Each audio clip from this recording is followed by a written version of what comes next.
On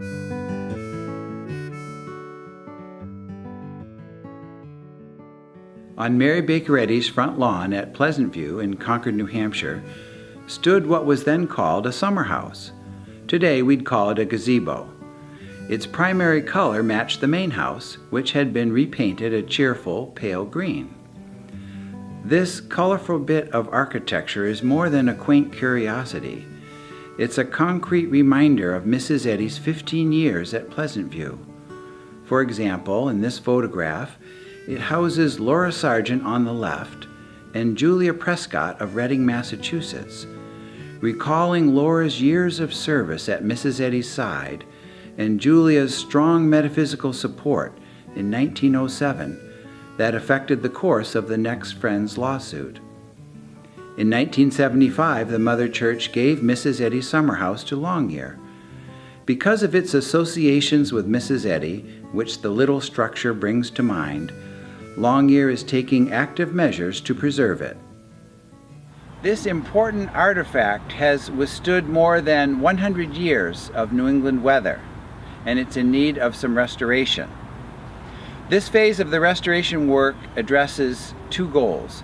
One is to make the structure more secure, and two is to address the rot that has formed on the lower part of the structure. One of the principles of historic preservation is to save as much original material as possible. An example of this is the post behind me. I'm going to pick up a sample down here. The bottom of that post was badly rotted from rainwater wicking up off of the deck and causing decay in the structure. Instead of replacing the entire post, we cut off the rotted portion and carefully spliced in a new portion, in this case out of red cedar, which is a more durable and long-lasting wood. The original post is probably made out of pine. The decking or floor was fir, and it's been replaced many times over the life of the structure.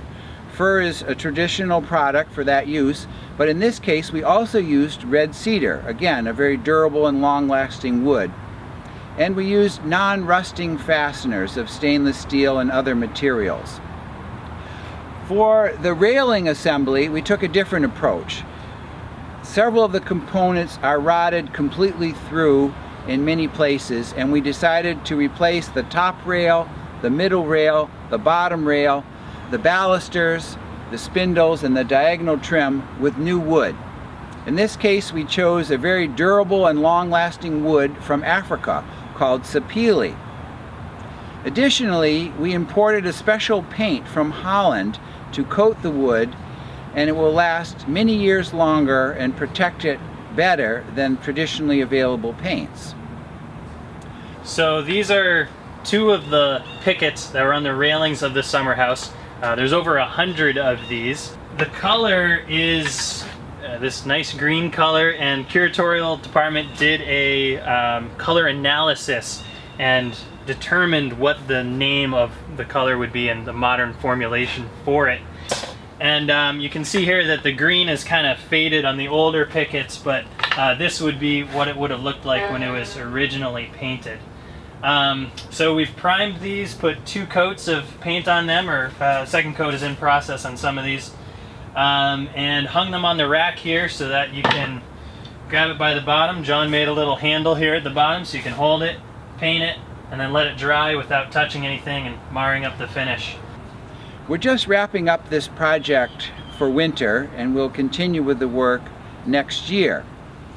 But I wanted to take a moment at this time to thank our members and our donors for funding these important projects, and to thank our skilled and talented staff and volunteers who complete this work.